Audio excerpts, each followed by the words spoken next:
And we are back. Welcome to Top Lenders in America podcast. And I'm really excited. I've got my friend and colleague. We've worked together before with the client, Erin Kline. She's with Alaris Mortgage.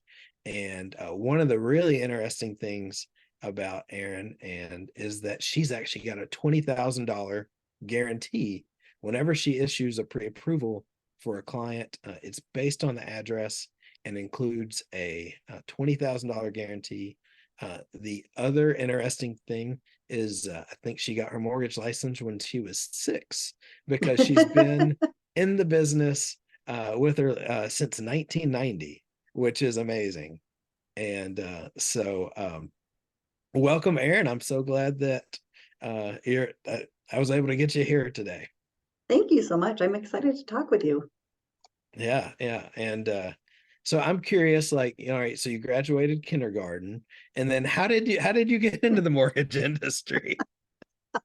It's kind of a crazy story. It's funny. I find that most people in our industry have ended up here completely by accident, and that was the case for me as well. I went to the University of Minnesota during high school, actually, and just really wasn't sure what I wanted to do with myself. So I took a little time off to think about what I wanted to do. I was working a couple part-time jobs. I didn't have any medical or dental insurance, and that really freaked my dad out. So a job came up at the company that my stepmom worked for as a receptionist, and that happened to be a mortgage company. And so they hired me as a receptionist. I said, "Oh, okay, well, that's better than my job that doesn't have benefits. So I'll do that for now." And I got so intrigued and learned so much that slowly I moved from the receptionist to being a loan opener, to being a loan processor, to being an in-house loan officer, and then becoming the client-facing, retail loan officer that I am today. So I always wanted to do more. I love to help people. I like to exceed expectations. And I just kept asking for more and more to do. And who would have known that I was going to end up becoming a loan officer when I thought when I was going to college that I was going to be an engineer. Wow.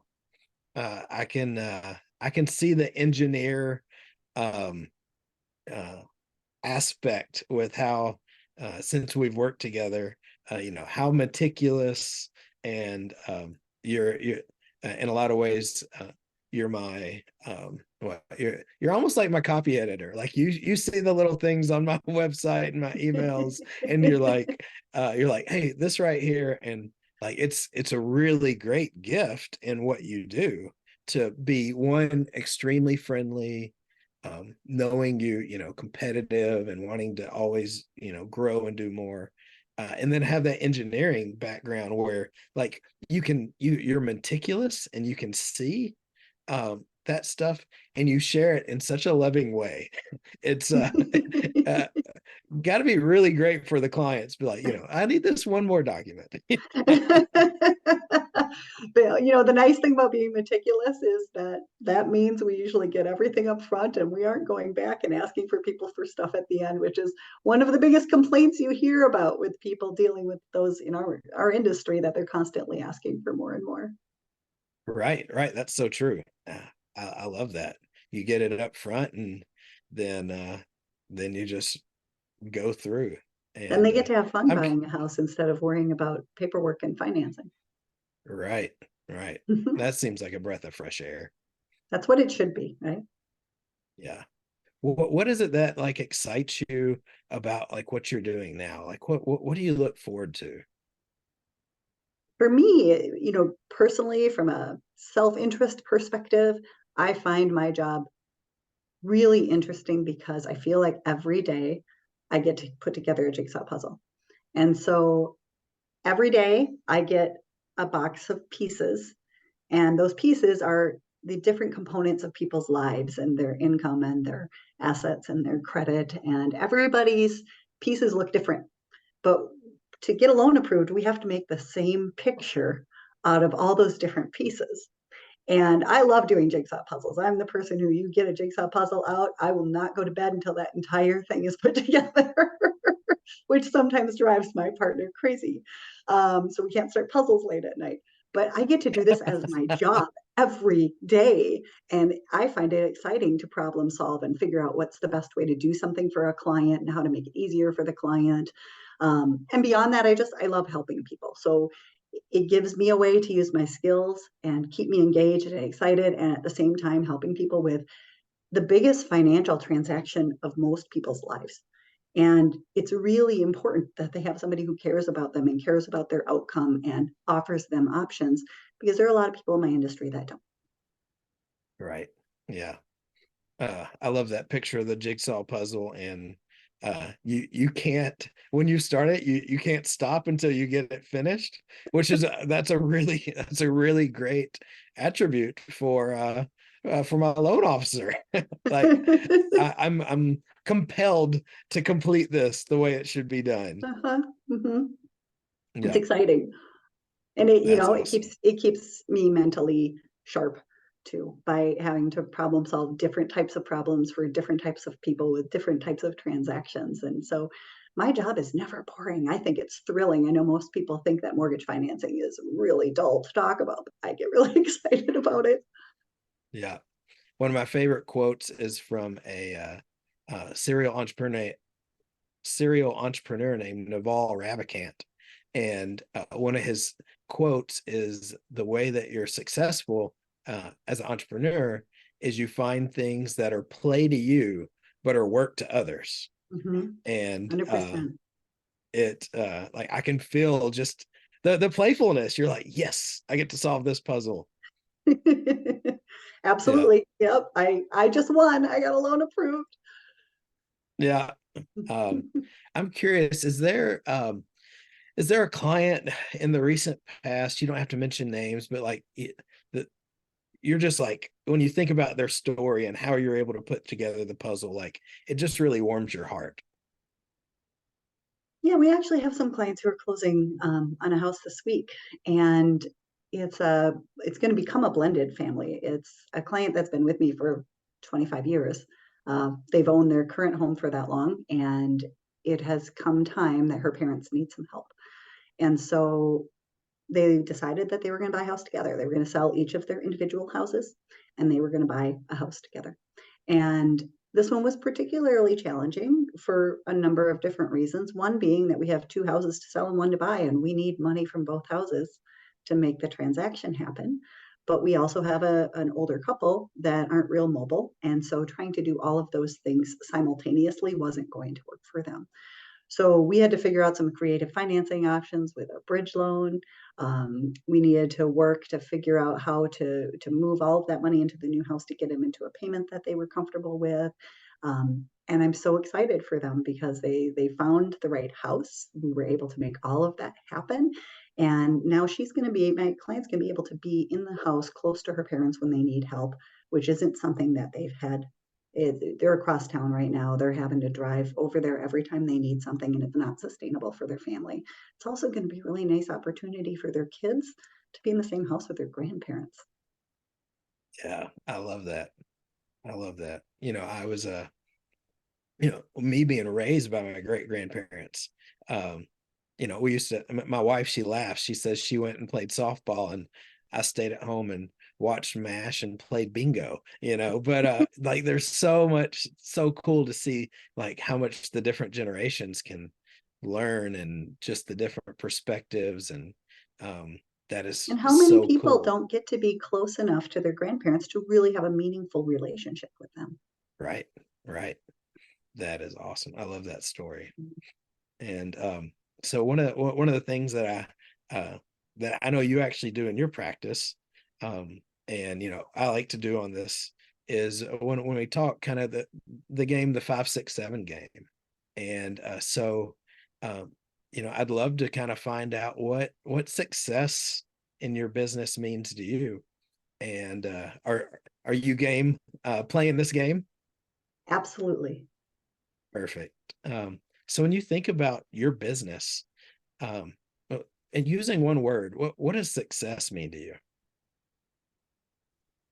Helping others. Nice. 2 words. I'll put a hyphen in there. I do have math skills. I did know it was 2 words. um, And helping others, that can mean kind of different things to different people. So using a few words, what does helping others in this concept in this context mean to you? I'll try to be brief. Um, Buying a home is the most important financial transaction in most people's lives. And it's the most important building block for long-term wealth and generational wealth. I love helping people take that step toward building a future for themselves and having a good experience doing it. Hmm, that was pretty powerful. And when you think about helping someone take that next step and have an enjoyable experience doing that, what's important to you about being able to do that?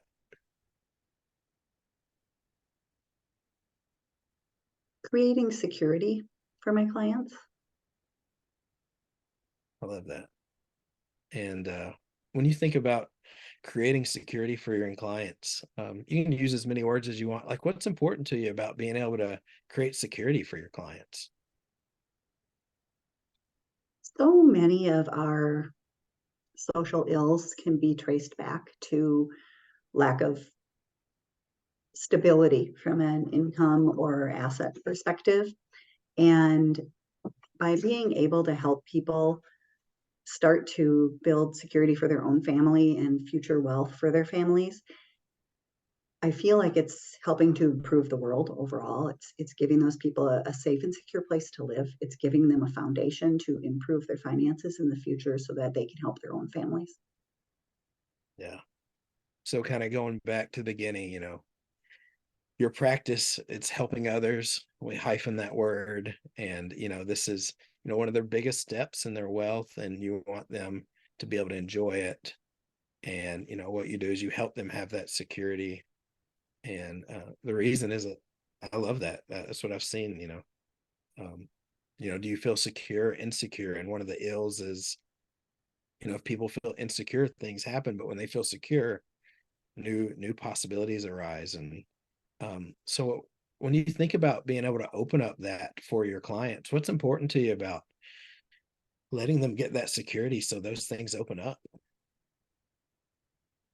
I feel that outside of volunteering and donating money to organizations that I believe in, the single biggest impact I can have on the world is a ripple effect on helping people level up their security and their generational wealth, and that's going to improve society for everyone.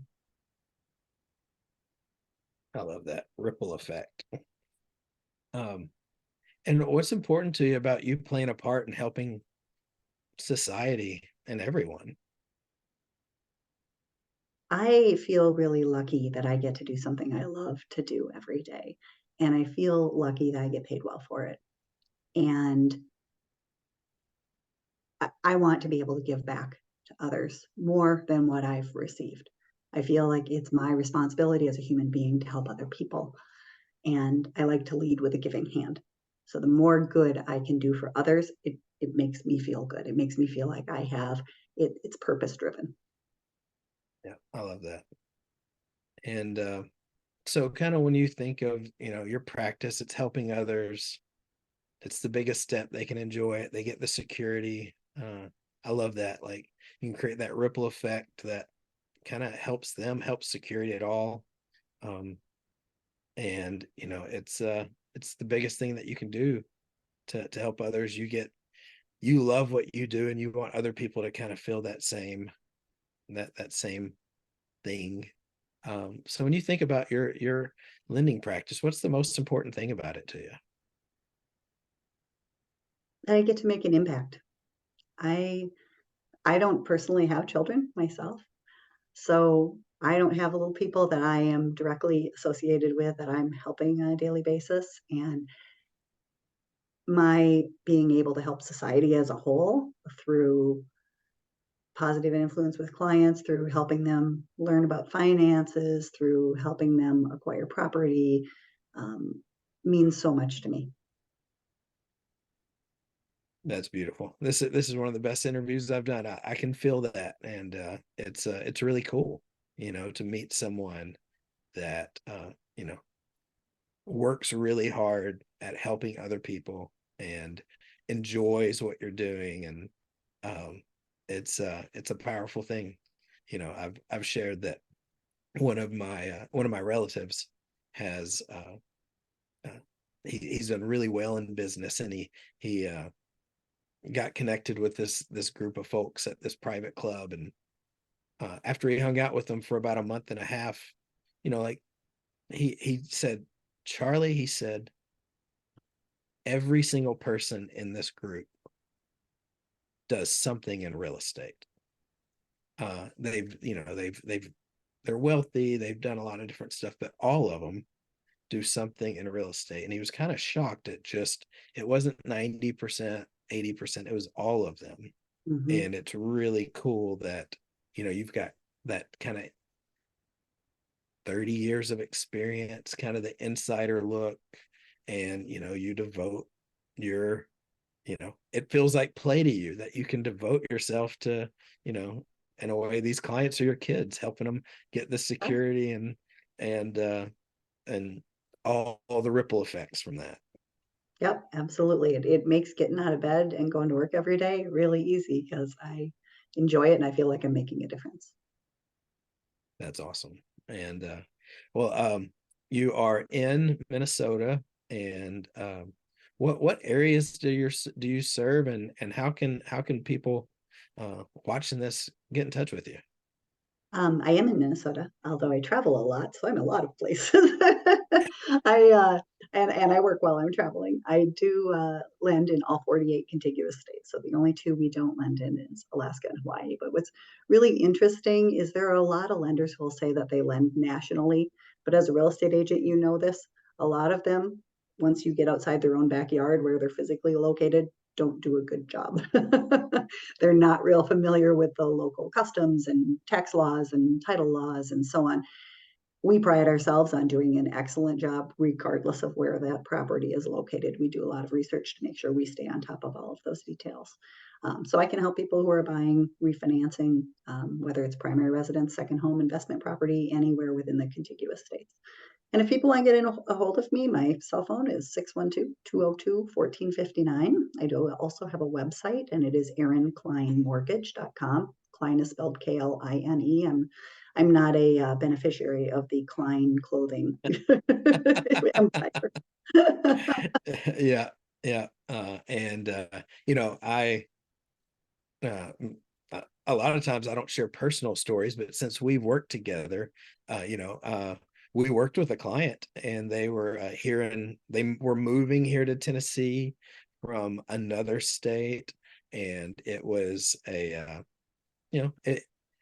there was a lot of pieces to the puzzle. And you've got the state of Illinois, we had Nashville, we moved that, and I gotta say, uh, it was really amazing because I forgot that you weren't in Tennessee, and that, like, you handled it smoothly, and um like, it was a VA loan, and so you handled those moving pieces, and like I didn't even think, wow, she's handled this really well for not being in Tennessee. Like, you just seemed like a local lender, which I don't know, that's kind of one of the highest compliments that I can give you from that. Thank you. And we hear that a lot, and we're really proud of that. Yeah, yeah. In fact, you handled it better than some local lenders. I'm glad to hear that too. Yes, yes. And well, thank you so much for being on the show today. Really, really enjoyed this, and glad that we've gotten to know each other. And if you guys are looking for a great lender who loves what they do, wants to put the puzzle together, reach out to Erin, and I'll talk to you soon. Thank you so much. Bye.